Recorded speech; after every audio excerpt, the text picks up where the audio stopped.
말씀 이제 7번째 시간 세상 돋보기 권력 오남용하지 말자라는 제목으로 말씀을 전하기 전에 우리가 지난 시간에 전도서 4장 9절부터 12절의 말씀을 가지고 함께 나누었던 분열을 극복하고 서로 협력하자 하는 내용을 좀 잠깐 살펴보고 시작하도록 하겠습니다. 우리가 이제 한마음 한뜻으로 협력하자 그런 회기라를 의미하는 것이 아니죠. 우리가 그야말로 백지장도 맞들면 낫다고 그야말로 서로 힘을 모으자는 것이 바로 지난 시간에 말씀했던 요지입니다. 힘을 얻는 것이 협력이다.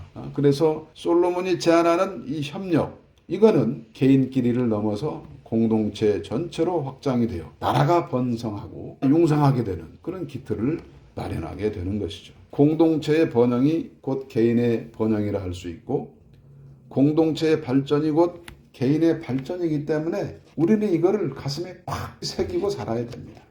첫 번째로 우리는 가정이라고 하는 그런 부분에다가 포커스를 맞춰볼 수가 있습니다. 두 번째로는 교회입니다. 그 다음에는 세 번째인데 가정과 교회가 확장이 되면 국가 아닙니까? 더 확장을 하면 온 세계가 하나의 패밀리가 될 수가 있는 것이죠. 그렇기 때문에 자국 이기주의, 우선주의 그리고 자국 예외주의와 같은 것이 얼마나 비윤리적이고 하나님 앞에 큰 죄가 되는지 모릅니다. 이거를 우리는 지적할 수 있어야 되고 이거를 시정하려는 노력이 필요하겠다 이렇게 말씀드립니다. 우리 기독교인들이 이 사회적 팀워크를 이뤄가는데 중심을 잡아야 되겠다 생각합니다. 요거를 좀 생각하면서 또 오늘 말씀도 함께 나눌 수 있기를 바랍니다. 아멘. 로마서 13장 1절부터 7절인데 오늘날 이제 특권의식이 만연한 사회라 할 수가 있는데요. 우리가 이제 쉽게 얘기해서 병원에 입원을 하더라도 또 무슨 문제가 생겨서 재판을 하더라도 변호사 한두 사람 아는 사람 있고 검사 한두 사람 아는 사람 있고 또 병원에 의사 몇 사람 아는 사람이 있으면 훨씬 특혜를 받지 않습니까? 또 은행에 가서 좀 돈을 좀 빌리고자 해도 지점장 정도 알고 있으면 좋은 거 아니에요? 이런 게 다 특권의식이란 말이에요. 특권. 그런데 이런 것이 이제 가진 자와 갖지 못한 사람들 사이에 괴리가 심하기 때문에 이런 것들이 심화되면서 사회 분열의 한 축을 이루어가고 있다. 이렇게 저는 생각을 합니다. 특권의식에 쩔면 무슨 일이 일어나느냐? 반칙이 일어나죠. 공정과 상식은 사라져버리고 반칙이 일어나고 탈법과 불법이 기승을 부리게 됩니다. 그런데 어느 사회나 완전하고도 완벽한 평등, 균형을 이룰 수는 없습니다. 더구나 물리적이고 가시적인 어떤 우리가 똑똑히 볼 수 있는 것을 말한다고 한다면 그것은 아주 불가능한 일이다. 이렇게 말씀을 드릴 수 있습니다. 그럼에도 우리는 이 세상이 말이죠. 빈부가 어우러져서 살아야 되고 강자와 약자가 공존해야 하는 것이 성경적이라 이렇게 믿기 때문에 이거를 우리는 오늘 한번 조명을 해보자 하는 겁니다. 바울은요, 세상 권력과 그리스도인과의 관계를 로마서 13장 1절부터 7절까지 아주 간단하게 언급을 하고 있는데 권력은 시민에게 어떻게 해야 하고 또 시민은 권력에 어떻게 해야 하는가 하는 것을 아주 짧지만 아주 잘 설명을 해주고 있습니다. 더구나 우리는 일반 시민이 아니라 하나님 나라 시민 아니겠습니까? 믿는 자들이기 때문에 세상 나라의 시민으로도 살지만 우리가 하나님 나라의 시민이기 때문에 우리에게 아주 중요한 지침을 주고 있어요. 그래서 이거를 제대로 실천만 할 수 있다면 세상은 그야말로 평화로운 세상이 될 것이다. 저는 그렇게 생각을 합니다. 미국 사람은 미국 사람의 특별한 권리를 갖는 것이고 일본 사람은 일본 사람의 특별한 권리. 우리는 한국 사람이기 때문에 한국 사람으로서 특별한 권리를 갖습니다. 천국 시민은 또한 천국 시민에 맞는 특별한 권리를 갖죠. 그런데요, 이 특별한 권리에는 책임과 의무도 뒤따르기 마련입니다. 그래서 한 나라의 시민으로서 권리와 동시에 이 책임과 의무도 갖게 되는 것인데 국가는 뭘 하느냐? 이거를 관리하고 조정하는 역할을 잘 해내는 게 국가의 임무라는 겁니다. 그래서요, 국가에게 무엇을 줍니까? 권력을 주는 겁니다. 정부에 힘을 주는 겁니다. 과거 왕정 시대에는 왕이 곧 국가였고 정부였지 않습니까? 오늘날에는 이제 대부분 민주화 체제이기 때문에 이제 정당들이 번갈아 가면서 이제 권력을 차지해가지고 선거 이런 걸 통해서 정부를 구성해서 하나님이 부여하신 권력을 사용합니다. 그러므로 우리는 오늘 바울이 설명하는 것을 따라가면서 우리가 겪고 있는 이 시대의 아픔을 한번 어떻게 하면 해소해 볼 수는 없는가 생각해보는 그런 시간을 가지려 합니다. 세 가지 관점에서 조명을 해볼 수가 있어요. 첫 번째로는 모든 권세는 하나님에게서 나온다는 사실입니다. 우리나라 헌법 제1조 2항은 대한민국의 주권은 국민에게 있고 모든 권력은 국민으로부터 나온다, 이렇게 명시되어 있어요. 그런데요, 민주주의라고 하는 것은 하나의 시스템이잖아요. 하나님께서 유임하신 통치 방식입니다. 그렇기 때문에 역사상 존재하는 모든 정치 시스템은 하나님께서 허락하신 것이 맞죠. 그런데 절대 선은 아니에요. 이스라엘의 역사를 보더라도 악한 왕들이 얼마나 많았어요. 우리나라 역사를 봐도 그렇고 세상의 권력을 우리는 그러한 관점에서 바라보고 이해하면 좋겠다 싶습니다. 그래서 오늘 말씀을 통해서 이제 은혜를 받아야 되고요. 우리가 이것을 갖고 나가서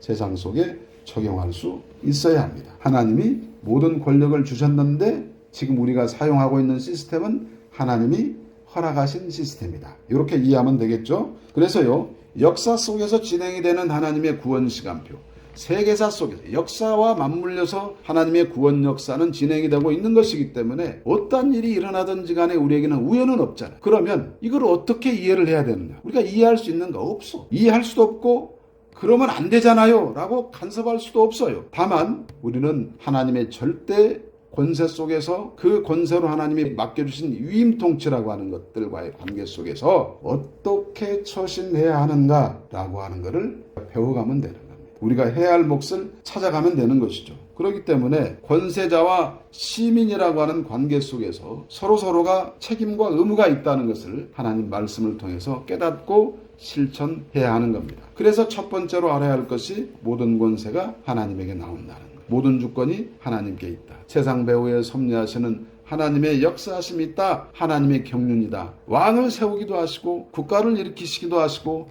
망하게도 하시는 하나님이시다. 모든 인간관계 속에서도 상하관계 속에서도 그 권위도 다 하나님이 주시는 것이다. 선생님, 목회자, 부모님의 권위도 다 그러하다. 이게 다 크고 작은 권력입니다. 권력. 나도 권력 갖고 있고 우리 성도님들도 다 권력을 갖고 있어요. 크고 작은 권력을 다 갖고 있다, 그런 말입니다. 그러므로 권세는 하나님으로부터 나지 않음이 없나니 모든 권세는 다 하나님께서 정하신 바라 한 1절의 말씀을 잘 새겨야 할 것입니다. 두 번째로는 국가가 해야 할 일이 있어요. 권선징악입니다. 먼저 4절 말씀 그리고 6절 말씀을 보는데요. 중간중간 봅니다. 그는 하나님의 사자가 되어 내게 선을 베푸는 자니, 또 4절 하나님의 사역자가 되어 악을 행하는 자에게 진노하심을 따라 보응하는 자니, 또 6절에서는 그들이 하나님의 일꾼이 되어 바로 이 일에 항상 힘쓰느니라, 이렇게 말합니다. 그러니까 하나님이 국가에 권력을 주시고 선을 권장하고 악을 징벌하는 역할을 하게 하셨는데 먼저 소극적으로는 악을 억제하는 것이죠. 네가 악을 행하거든 두려워하라. 그가 공연히 칼을 가지지 아니하였으니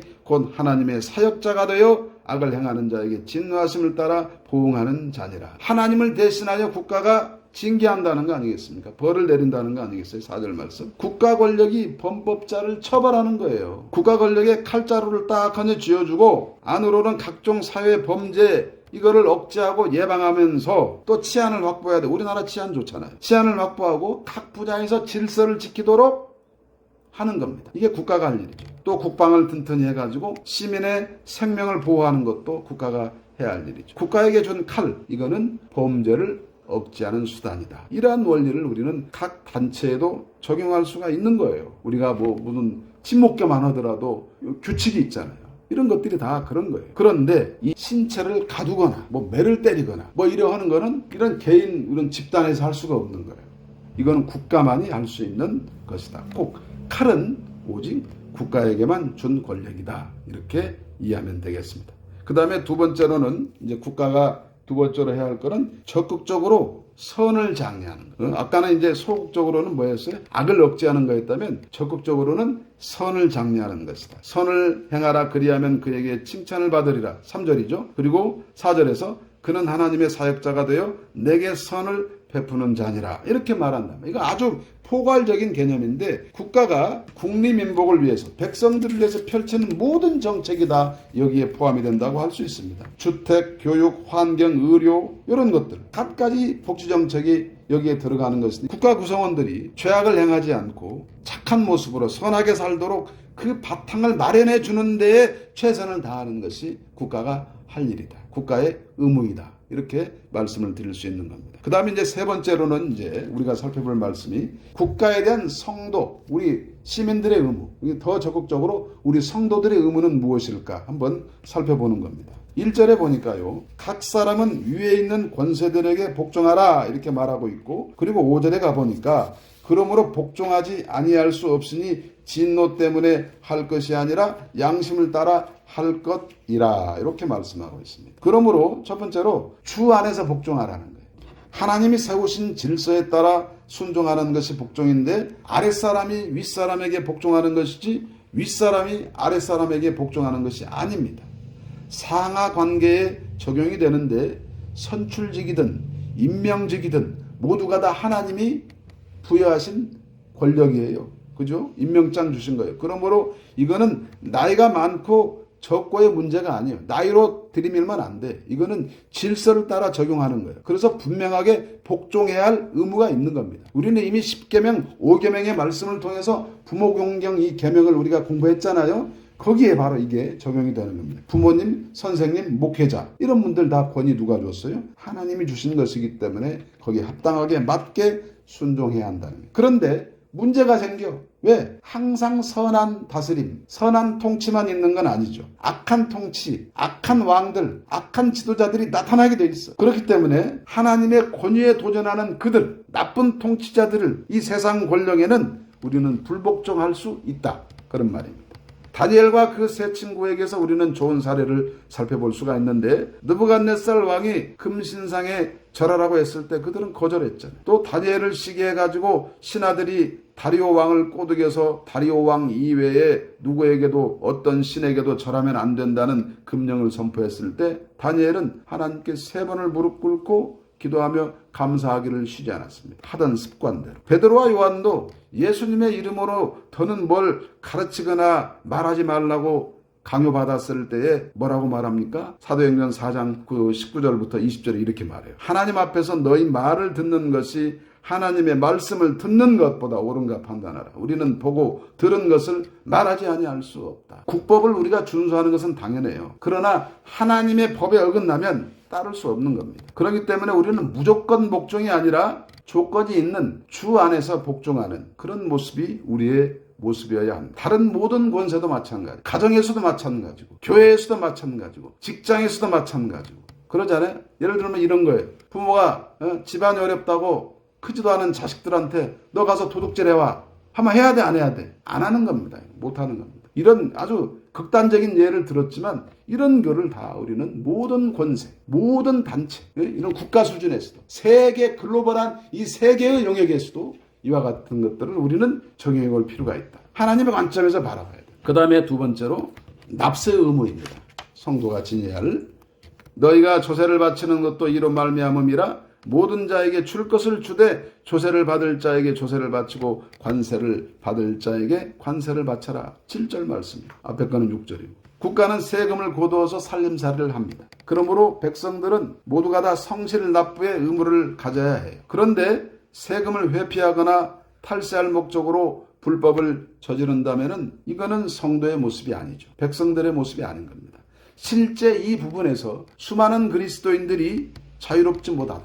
저는 그렇게 봅니다. 그러므로 이제 오늘 말씀을 우리는 전체적으로 쭉 정리를 해볼 필요가 있는데, 오늘 말씀은 모든 권세가 하나님으로부터 온 것이기 때문에 그 사용 기준이나 혜택을 누리는 것도 하나님의 뜻에 맞아야 한다. 이렇게 정리합니다. 주신 권력을 오남용해가지고 백성들을 탄압하거나 독재하는 수단으로 악용해서는 안 되는 것이죠. 직장 또는 소속 단체에서 아랫사람을 억누르는 데 사용해도 안 되는 겁니다. 가정이나 교회도 같은 원리 아니겠어요? 하나님의 뜻에 반하는 권력 행사, 그리고 권위를 내세우는 것은 하나님 진노의 심판을 받을 뿐입니다. 혹 하나님 뜻에 반하는 부당한 권력에 맞서는 경우라 할지라도 그럼에도 불구하고 국가 자체를 부정해서는 안 됩니다. 권세를 허락하신 하나님 주권을 무시하는 것이기 때문에 국가 자체를 부정해서는 안 되는 것입니다. 기본적으로 통치하는 자들, 지도자들을 존경해야 맞습니다. 국가는 마땅히 하나님이 주신 권력을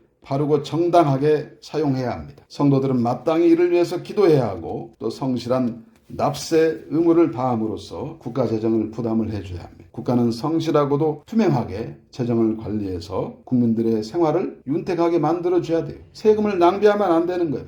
그런데 또 과도히 아껴가지고 또 시민들의 살림살이를 어지럽게 해도 안 돼. 세금 가지고 또 정책을 이용해가지고 사리사욕을 챙기는데 쓰면 안 된다 이거예요. 문제가 되잖아요. 우리는 이제 세상에서 크고 작은 권력들을 다 갖고 있어요. 우리가 공무원이 될 수도 있고 또 우리가 또 무슨 뭐 회사에 뭐 이렇게 무슨 임원이든지 뭐 이렇게 직원이 다 될 수 있잖아요. 다 권력을 갖고 있다고. 그런데 문제가 있어. 왜 문제가 있냐? 항상 문제가 있는 거는 옛날에는 뭐 십상시 이런 거 있잖아요. 옛날 십상시, 문고리 권력, 실세 이런 사람들이 있고 항상 문제를 일으킨단 말이에요. 그러면 안 되는 거예요. 우리는 한편으로는 권력에 복종할 의무도 있지만은 또 한편으로는 권력을 행사하는 사람들이죠. 그러나 하나님과 같이 절대 권력을 가진 사람은 아무도 없어요. 대통령이라 할지라도. 그렇기 때문에 아까 말한 그런 이상한 사람들이 주변에 있으면 그래서 세계 도체 그 세상 속에 널리 그런 사람들이 뿌리를 내려버리면 세상이 어지러워지는 겁니다. 그래서 삶의 의욕을 떨어뜨려 버려요. 그런 사람들이 한몫 챙겨가는 바람에. 그래서요, 법이 있으나마나한 세상이 돼버리고 마는 것인데 만인의 법이 평등한 것이다. 평등한 것이 아니라 몇 사람에게만 특혜를 주는 그런 법 집행이 되어서는 안 된다는 것이죠. 공정과 상식이 무너지고 반칙과 불법이 판치는 그런 사회, 소수가 모든 이권 이런 것들을 독점해버리는 그런 세상이 되어서는 안 되겠다 이런 생각을 해보는 겁니다. 그런데 권력의 오남용이 그냥 비 오고 난 뒤에 죽순이 올라오는 것처럼 우죽순 이렇게 올라와요. 모두 다 특권의식이 지나치다. 모두 다 그런 걸 행사하려고 한다. 그렇기 때문에 나오는 현상입니다. 그렇기 때문에 우리는 이제 이 시점에서 과연 그러면 그리스도인이 갖고 있는 특권은 무엇이냐 요걸 한번 생각을 해보면서 적용하면서 오늘 말씀을 좀 마치면 좋겠습니다. 우리에게 특권은 무엇입니까? 구원 영생이 있다는 것이죠. 하나님의 자녀가 되었고요. 그리스도의 제자로 살아가는 겁니다. 이게 바로 우리의 특권입니다. 그리스도의 십자가 보혈로 말미암은 구원인데 우리가 어떤 대가를 지불해가지고 받은 것이 아니라 하나님이 그냥 선택해 주신 겁니다. 그리고 우리 주님은 우리에게 빛과 소금이라고 말씀을 하시면서 착한 행실로 아버지께 영광을 돌리게 하라. 네? 그렇게 말씀하지 않았어요? 마태복음 5장 13절부터 16절에 이르는 말씀이죠. 그리스도의 제자로서 더 나은 의의 실천을 우리에게 요구하고 계십니다. 이 바리새인이나 서기관이 보여주던 그 형식적인 의로움이 아니에요. 그렇기 때문에 우리 주님은 모두 다 천국에 들어가는 것이 아니라 아버지 뜻대로 행하는 사람이 천국의 혜택을 볼 것이라고 마태복음 7장 21절에서 말씀하셨어요. 아무리 은사가 뛰어나 능력을 베풀었다 할지라도 아무리 교회에서 봉사를 많이 했다 할지라도 아무리 헌금을 많이 했다 할지라도 아니라는 거 아니겠습니까? 교회에서 직장에서 세상 속한 어디에서나 우리는 특별한 대접을 받기를 좋아하고 반칙과 불법을 일삼고 있다면 우리에게 앞길은 구렁텅이, 수렁, 어둠의 속에 빠져 있을 수밖에 없는 거예요. 그래서는 안 되는 겁니다. 학연, 지연, 혈연 이런 인맥을 이용해가지고 남에게 갈 거를 중간에 자기가 갈아채는 거 이런 모든 행위가 다 특별 대접을 받고자 하는 데서 나오는 행위입니다. 아주 잘못된 거죠. 그렇기 때문에 사도 바울은 우리에게 권면합니다. 겸손하라. 특별한 대접 받기를 바라지 말고 겸손하고 바른 행실을 하라고 우리에게 요구하고 있어요. 겸손한 마음으로 자기보다 남을 낮게 여기고 섬기라고 강조하고 있지 않습니까? 그래서 이렇게 말씀을 해요. 이렇게 빌립보서 2장 5절부터 8절이 뭐라고 말씀하냐면 너희 안에 이 마음을 품으라 곧 그리스도 예수의 마음이니 그는 근본 하나님의 본체시나 하나님과 동등됨을 취할 것으로 여기지 아니하고 오히려 자기를 비워 종의 형체를 가지사 사람들과 같이 되셨고 사람의 모양으로 나타나사 자기를 낮추시고 죽기까지 복종하셨으니 곧 십자가에 죽으심이라. 아멘. 예수님이 하나님의 아들이심에도 불구하고 인간의 몸으로 오셔서 십자가에서 죽어주셨다는 거 아니겠어요? 이런 낮아지심이 어디가 있겠어요? 우리는 예수 그리스도의 리더십에서 우리는 서번트 리더십을 우리는 갖고 와야 되는 거 아니겠어요? 사도 바울도 그대로 실천했잖아요. 예수님의 제자들이 다 실천했잖아요. 우리도 마땅히 실천해야 맞다 그런 말이에요. 그래서 앤드류 머레이라고 하는 아주 훌륭한 그런 목사님이 뭐라고 말씀하셨냐? 하나님과 사람 앞에서 겸손히 행동할 모든 기회를 놓치지 마십시오라고 말했어요. 그리스도인의 겸손은 하나님과의 관계 속에서 수직적 겸손과 다른 그런 대인관계 속에서 수평적 겸손으로 이루어지는데, 하나님과의 수직적 겸손을 온전히 이루지 못하고 사람들과의 수평적 겸손이 이루어지기를 바란다? 아닙니다. 그러니까 대인관계가 잘못되면은 이런 대신관계, 하나님과의 관계도 문제가 생길 수밖에 없는 거예요. 하나님 앞에 겸손한다고 하는 사람이 세상 사람들 앞에 겸손하지 않는다? 있을 수 없는 일이에요. 반대의 경우도 마찬가지예요. 그렇기 때문에 오늘날 세상에서 그리스도인들을 향하여 무례하다, 교만하다, 오만하다, 배타적이다, 이런 말들이 많이 나오는 거 아니겠습니까? 그러므로 우리는 하나님이 우리 보고 에이 교만한 놈, 이런 말씀하시기 전에 빨리 이 자세를 고쳐먹어야 된다. 영생복을 누리는 특권을 누리는 그리스도인, 철저하게 겸손한 존재여야 합니다. 자기만 구원을 받은 듯이 영적인 우월주의에 빠져가지고 교만한 모습을 보이면서 어디 가서 특권, 그러니까 특별한 대접을 받기를 원하는 사람들. 교회 안에 그런 사람들 많잖아요. 목사님들. 그런 사람들 많잖아요. 이런 것들 아닙니다. 올라가면 올라갈수록 더 낮은 자리에서 섬기라 하신 하나님의 절대 명령으로 받아들이고 겸손하게 섬길 때에 그야말로 놀라운 하나님의 부흥의 역사가 일어날 것입니다. 가정도 마찬가지고요. 사업장도 마찬가지고요. 어디 가든지 다 마찬가지라고 저는 봅니다. 우리 국가의 번영, 국가의 융성함, 발전, 그것도 저는 마찬가지라고 보기 때문에 우리 위에 계신 대통령부터 시작해서 우리 말단 관리에 이르는 또 우리 시민들 모두가 다 이런 부분에서 잘 새겨가지고 실천해 나가면 좋겠다. 그런 말씀으로 오늘 말씀을 마치려고 합니다. 우리 주님 말씀을 잘 새기면서 우리가 권력을 오남용 방지하는데 우리가 앞장선다면 좋겠습니다. 겸손과 섬김이 다름 아닌 우리의 특권이다. 이렇게 결론을 맺겠습니다. 아멘.